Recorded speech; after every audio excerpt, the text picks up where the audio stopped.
What's good? It's Woog. Please like the video, subscribe to the channel if you are into the fight talk. Jan Blachowicz, 27-8, is defending his light heavyweight 205-pound title versus current middleweight champ 185, Israel Adesanya, 20-0. Israel Adesanya has been on one of the most incredible short runs in UFC history. In less than 3 years, he's beaten Rob Wilkinson, Marvin Vettori, who has seemingly improved and is about to fight Darren Till. Then Adesanya beat Brad Tavares, Derek Brunson, and old Anderson the Spider Silva, Kelvin Gastelum, and then captured the middleweight 185-pound title versus Robert Whittaker via dramatic and vicious second-round TKO stoppage, where he basically knocked Whittaker out at the end of the first round just as the bell sounded. So the fight continued into the second, and then Izzy stopped Whittaker in the beginning of the second, or at least pretty early in the second. Now, I tend to believe that Whittaker's 2 wars with Yoel Romero, his long layoff afterwards, coupled with some serious health issues, all played a part in his underperformance versus Izzy. But yeah, Izzy captured the middleweight title and has now defended that title successfully twice. First, in a 5-round, we could call it a snooze fest versus the otherwise extremely dangerous but 40-plus-year-old Yoel Romero, then in a dominant and stunning performance versus then undefeated Paulo Costa, stopping him in the first round after completely outclassing him. Brilliant showing from Adesanya. So Adesanya couldn't possibly be on a better roll since entering the UFC just 3 years ago. So there's recently been a ton of trash talk between Adesanya and the UFC all-time great Jon Jones. But instead of that fight coming together, Jon Jones announced his retirement, hasn't fought since his close disputed win versus Dominick Reyes just before the COVID pandemic started, and now he's reportedly moving up to heavyweight, where it's possible that he'll be fighting the winner between champion Stipe Miocic and challenger Francis Ngannou in their rematch. Jon Jones might fight one of them if he and the UFC could come to some agreement business-wise. So Jones versus Adesanya doesn't seem to be in the immediate plans, but Adesanya is now moving up to Jones's former division, light heavyweight 205, to take on the new champion there, Jan Blachowicz, who's been on a bit of a recent run himself and just defeated Dominick Reyes for the vacant light heavyweight title. So the funny thing about this is that Jan Blachowicz lost 4 of his first 6 fights in the UFC.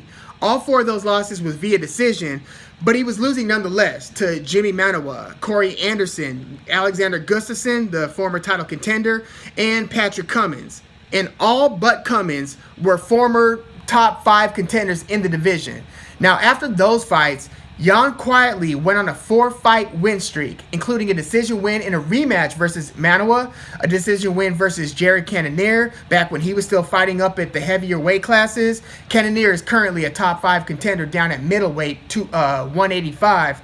And Jan earned 2 wins via submission over Devin Clark and Nikita Krylov.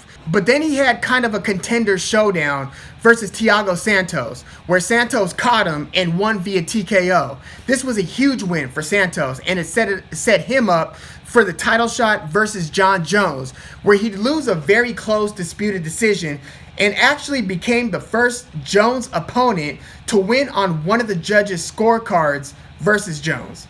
And Santos tore at least 3 major knee ligaments in that Jones fight, by the way, and has only fought once since that in a really tough loss versus Glover Teixeira, in a fight that Santos had hurt Teixeira pretty badly early in the fight.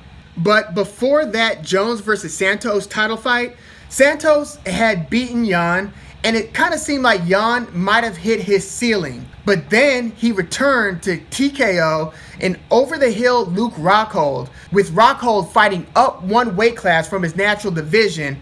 But yeah, Blachowicz knocked Rockhold out badly, and it was actually on that Jones versus Santos undercard. And a few months later, Blachowicz defeats former top 2-3 contender Ronaldo Jacare Souza, also pretty long in the tooth, and also up 1 weight class from his natural division. So even at that point, with the 4-fight win streak prior to the TKO loss to Santos, and then these 2 wins over Rockhold and Jacare, I was still kind of skeptical on how good Blachowicz was because these last two opponents were basically 185ers who were just moving up to 205. Nonetheless, winning is still a hell of a lot better than losing. So then Blachowicz takes on a surging Corey Anderson, who was knocking on the door to a title shot himself. And Corey Anderson was on a 4-fight win streak. 3 decision wins versus Patrick Cummins, Glover Teixeira, and Latifi. And then a showdown versus the extremely hyped Johnny Walker, where Walker was a 2-1 betting favorite. Even though Anderson was the ranked guy who kind of had the background and had the experience, Johnny Walker was just coming into the league like a firestorm, and people thought, oh, this is like the next coming. So he was a 2-1 favorite over Anderson. And Anderson's true breakthrough was the stunning stoppage over Walker, who was very new, but like I said, was surging and gaining popularity. Think a 2019 Khamzat Chimaev, not in terms of fighting style, but in terms of this guy just came out of nowhere and fight fans can't stop talking about him type of thing. Corey Anderson put a major pause to all of that. So going into this fight with Blachowicz, Anderson's the betting favorite, and Blachowicz knocks Anderson out in the first round, derailing Anderson's surge to the top of the division and setting himself up for the title shot versus Jon Jones. But Jon Jones retires, vacates the light heavyweight 205-pound title. So then the title's up for grabs in a showdown between Dominick Reyes and Jan Blachowicz. And Dominick Reyes comes in as a 2-1 betting favorite over Blachowicz. And Blachowicz has what I thought was his most impressive performance to date. This guy knocks Reyes out in the second round after increasingly taking control of the fight, and we'll get into the technique that he used in a minute. But this win over Reyes, the favorite, earned Jan Blachowicz the light heavyweight title. And when you look at the betting odds throughout Blachowicz's past several fights, you start to notice a common theme, and that is Blachowicz repeatedly overcoming the odds. Seriously, like look at his last 7 out of 8, or the last 7 out of 8 wins for Blachowicz. Jan was the betting underdog versus Cannonier, Manoa, Krylov, Santos, Rockhold, Corey Anderson, and Dominick Reyes, and he won all but one of those fights. That is a pretty damn rare thing. In boxing, I've seen something kind of similar from light heavyweight, not champ, but light heavyweight contender Joe Smith Jr. And this says a ton about a fighter's, 1, self-belief, and 2, the humility and willingness to keep learning and to keep getting better. Do not underestimate Jan Blachowicz. It could cost you, literally, as a fighter or as a gambler. So I'm rewatching a few of Jan's fights, and the biggest thing that I'm seeing him improve on is his distance control and his dictating the terms of the exchanges versus Reyes, who had good height, roughly 6'4", a devastating left hand, and good use of leg kicks.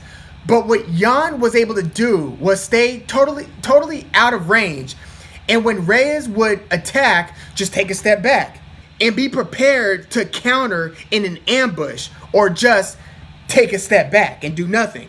So he's not charging into Reyes recklessly. I don't expect him to clumsily charge into Adesanya either. So he kind of kicks it outside and stays outside, and then suddenly picks the time to, boom, come in with 1, 2, 3 punches, and then boom, a hard body kick at the end of the combo. He did this time and time again, and Reyes was increasingly having trouble finding openings, because again, Jan would just take a step back out of range, and Reyes couldn't time Jan's ambushes.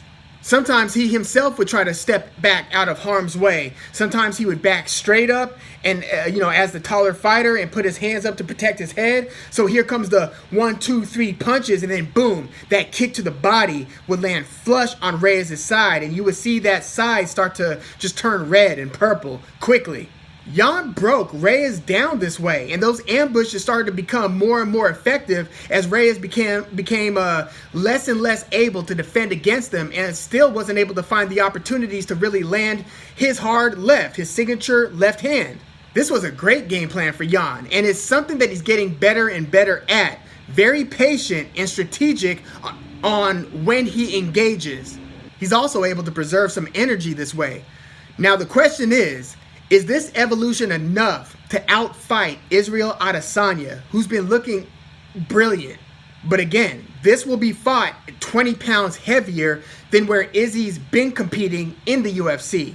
Now, he says he's not going to gain any special weight for this. He's going to enter this fight as a middleweight, basically as himself. He's not going to start putting on mass and muscle in the way that, Jon Jones appears to be doing for his heavyweight run.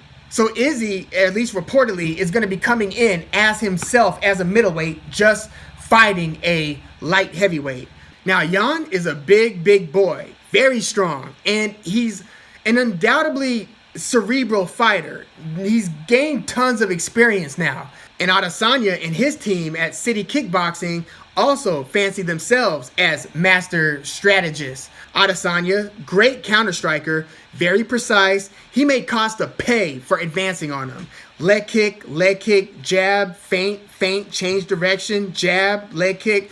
Costa could never get it going. He couldn't get a beat on Izzy's movement and his timing. Jan, like Costa, isn't the most fleet of foot, but unlike Costa, Jan is unpredictable on determining when he's coming in to strike.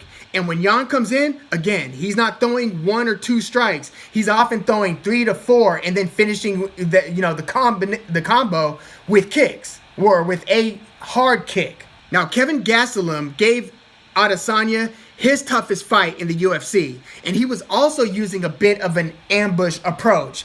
Now, Gastelum is a little quicker with his feet than Jan, but he isn't as big or strong.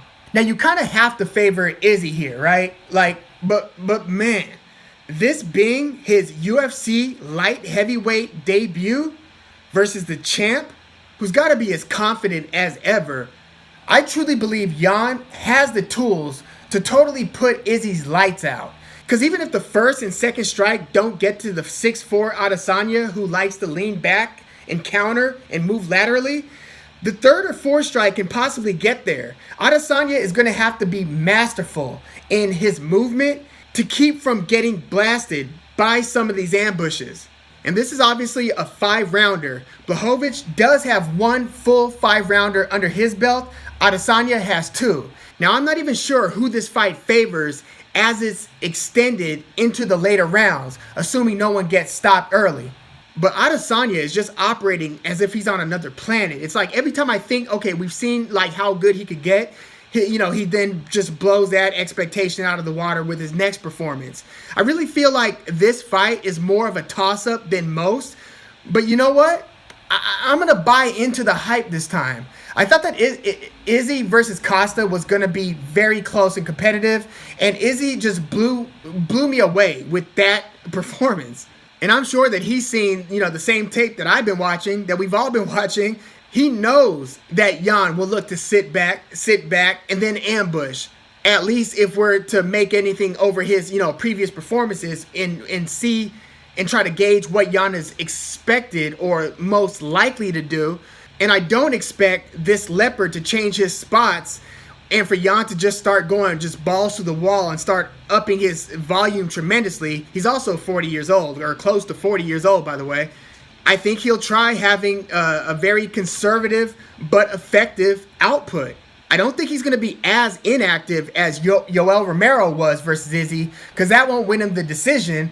But I do think that the likely scenario is that Izzy starts off patient and then tries to get a read on Blachowicz's punch and kick patterns to where by the second or third rounds, there will be fewer and fewer surprises from Jan.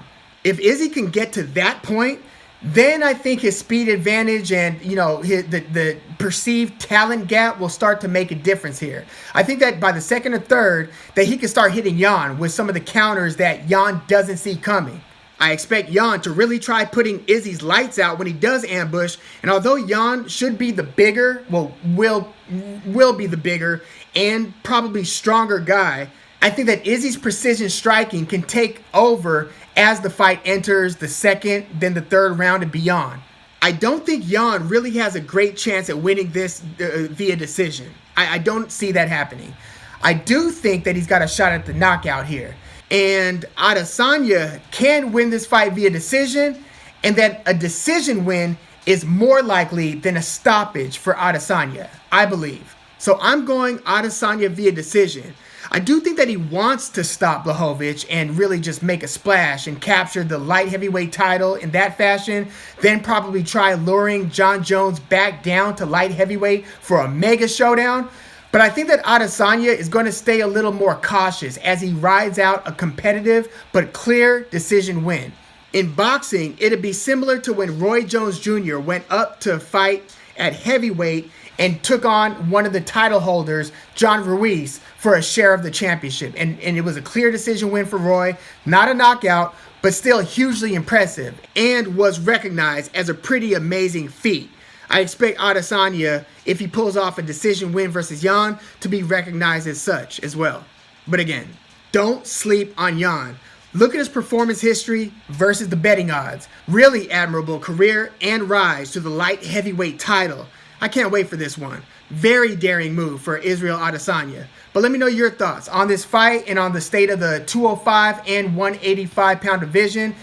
Who do you see winning this fight, and how do you see it playing out in terms of like the tempo of the fight? Who the aggressor is, who the counter striker is? Do you see this being a high action fight, or kind of a less eventful fight, but maybe one of those quote-unquote chess matches? Let me know your thoughts in the comments. Like the video. Please subscribe to the channel if you're into the fight talk. I'm Woog. Thanks for tuning in.